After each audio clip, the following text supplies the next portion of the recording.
E aí pessoal, tudo bem? Aqui quem tá falando é o NG. Eu trabalho com informática já desde 2015, tanto na parte de hardware quanto na parte de desenvolvimento. E eu tô criando esse canal aqui no intuito de ajudar vocês com coisas relacionadas à TI. Então, primeiramente vou trazer vídeos voltados mais à parte de hardware, quais são as peças que o computador possui, como que a gente monta um PC. Neste primeiro vídeo aqui, eu tô trazendo para vocês, eu vou mostrar os componentes. E posteriormente eu trago vídeo de montando, fazendo outras coisas, certo? Então, sem mais enrolação, vamos para o nosso primeiro componente. Então, agora vamos falar sobre o gabinete. Qual que é a importância do gabinete no teu setup?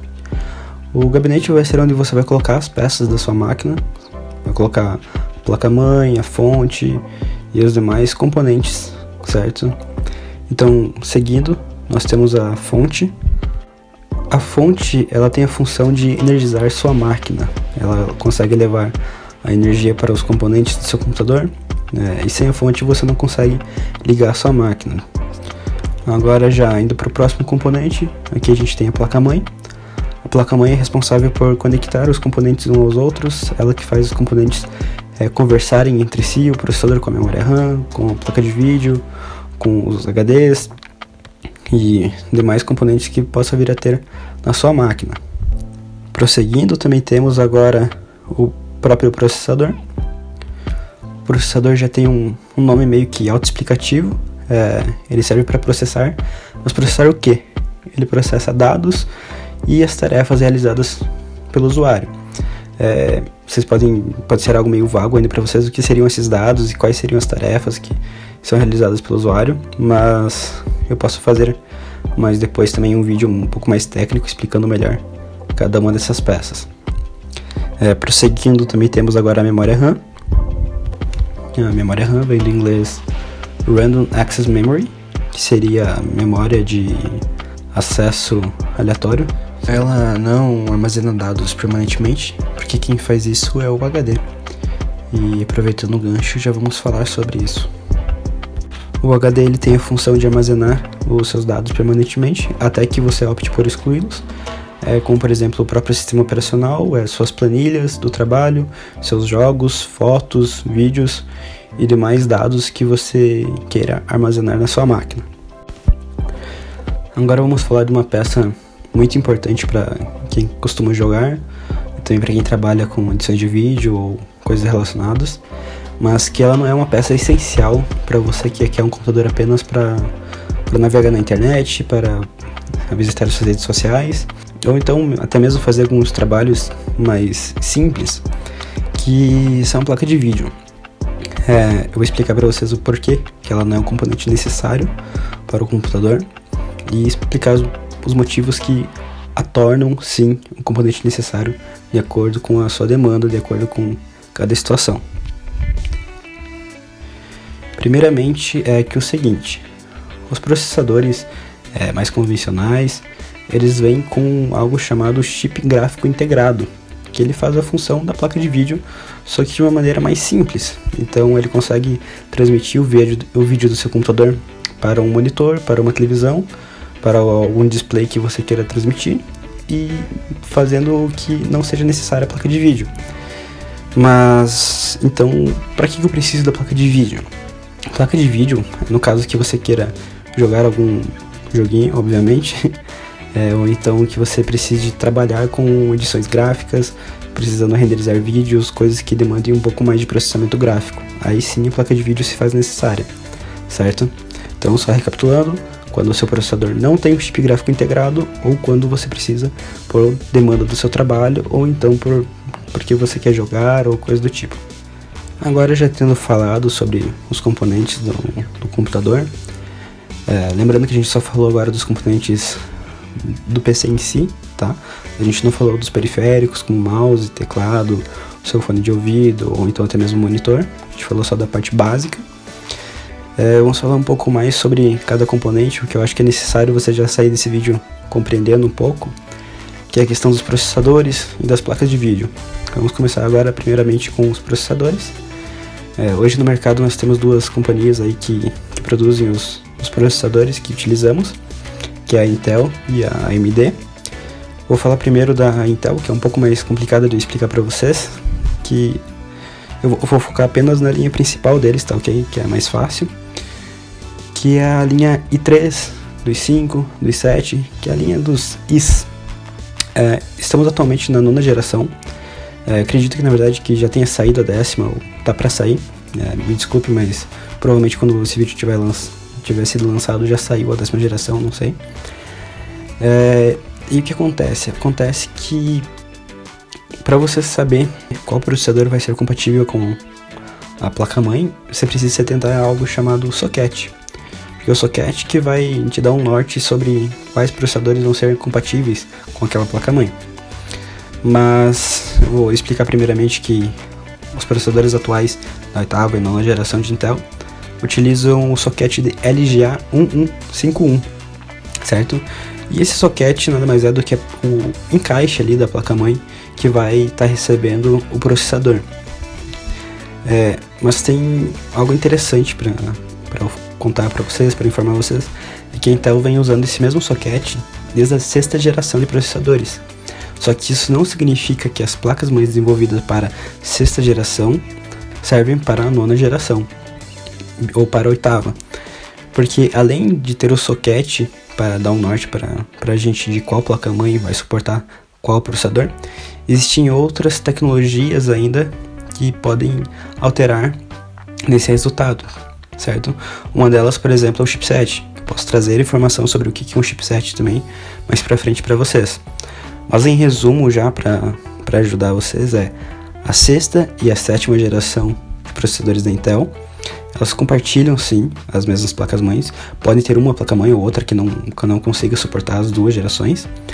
E o mesmo se repete para a 8ª e 9ª geração. Eles têm compatibilidades da placa-mãe para ambos os processadores, certo? Agora, tendo já explicado um pouquinho sobre a Intel, quero falar sobre a AMD. A AMD vai ficar um pouco mais fácil para exemplificar para vocês, porque a AMD também, eu vou falar da principal linha de processadores. Lembrando que tanto a Intel quanto a AMD existem sim mais processadores, mas estou falando apenas da principal, que é a linha de Ryzen, AMD Ryzen, que é o Ryzen 3, Ryzen 5 e Ryzen 7, certo? Estamos atualmente na 3ª geração desses processadores, e o que facilita a minha explicação é que, desde a 1ª geração até a atual, que é a 3ª, a AMD usa o socket AM4. Então as placas-mães suportam processador tanto da 1ª, da 2ª e da 3ª geração. Existem sim placas-mães da 1ª geração, que foram desenvolvidas para a 1ª geração, que não conseguem suportar os da 3ª geração. E eu vou explicar um pouquinho para vocês o porquê disso. Porque quando a AMD lançou a 3ª geração de processadores, eles não estavam oferecendo suporte para essas placas-mães mais de entrada, com os chipsets mais de entrada. O que acontece é que algumas fabricantes dessas placas-mães foram atrás de atualizar suas BIOS para que fosse compatível então com a nova geração de processadores da AMD, os Ryzen da 3ª geração, certo? Então, isso aqui foi um pouco resumido sobre como que está funcionando o mercado hoje nas linhas de processadores, tanto do lado da AMD quanto do lado da Intel. Tendo dito isso dos processadores, agora vamos para placas de vídeo. Tem duas também companhias, igual para os processadores, são duas companhias, também temos agora duas empresas para placas de vídeos. A AMD também atua no segmento de placa de vídeo, porém a concorrente da AMD nesse segmento é a Nvidia, certo? São as duas principais no momento que constroem as placas de vídeo. Fica um pouco mais complicado para eu falar para vocês em questão da placa de vídeo. Eu acho que isso caberia um vídeo apenas para as placas de vídeo, porque ao contrário dos processadores, existem inúmeras placas de vídeo disponíveis hoje no mercado e cada uma para cada situação. Então complica um pouco mais. Eu posso trazer no próximo vídeo, mais futuramente, um vídeo específico para placas de vídeo, certo? Em relação à compatibilidade de placa de vídeo com as placas-mães, fica simples pelo fato do que precisa apenas ter uma porta de PCI Express, essa que vocês estão vendo aí agora, certo? Se a tua placa-mãe tiver essa entrada, muito provavelmente ela vai suportar sim qualquer tipo de placa de vídeo. Então, acho que desse vídeo a questão de placa de vídeo já foi coberta. porque tem muita coisa para ser dita, então prefiro fazer isso num vídeo separado. Vamos falar agora sobre memórias RAM. O porquê que eu acho importante falar sobre as memórias? Porque no mercado, quando você for pesquisar sobre memórias, as principais opções que vai vir para você é DDR4, DDR3 e como nós estamos falando das tecnologias mais novas, das gerações mais novas, como Ryzen de terceira geração, com Intel de oitava e nona geração, nós temos que optar sempre por comprar memórias de DDR4, porque são as que são compatíveis hoje com as placas-mães que suportam esses processadores. Eu poderia dizer para vocês que é apenas o encaixe do socket que diferencia uma da outra, mas na verdade existe uma tecnologia para cada tipo dessas memórias que a tornam diferente. Por exemplo, a DDR4 veio para suceder a DDR3 e com isso trouxe um ganho de velocidade, um ganho de performance que a gente pode atingir clocks mais altos do que as memórias de DDR3, certo? Outro ponto interessante também da gente abordar aqui nesse vídeo é a diferença entre um HD e um SSD. Eles são dispositivos de armazenamento. O HD ele é um drive mecânico, certo? Ele tem um braço mecânico para fazer a escrita e para fazer a leitura dos dados, o que torna ele um pouco mais ineficiente do que o SSD, para não falar muito mais ineficiente. E o SSD, por ser um disco de estado sólido, como se fosse uma parte só, sem ter peças mecânicas, ele ganha em desempenho porque acaba se tornando um pouco mais rápido a escrita e a leitura de dados. Posso também trazer teste para vocês da diferença de desempenho de um HD para um SSD, para deixar vocês mais informados. Falando agora disso, vem para a parte dos gabinetes e das fontes, que será a última parte desse vídeo.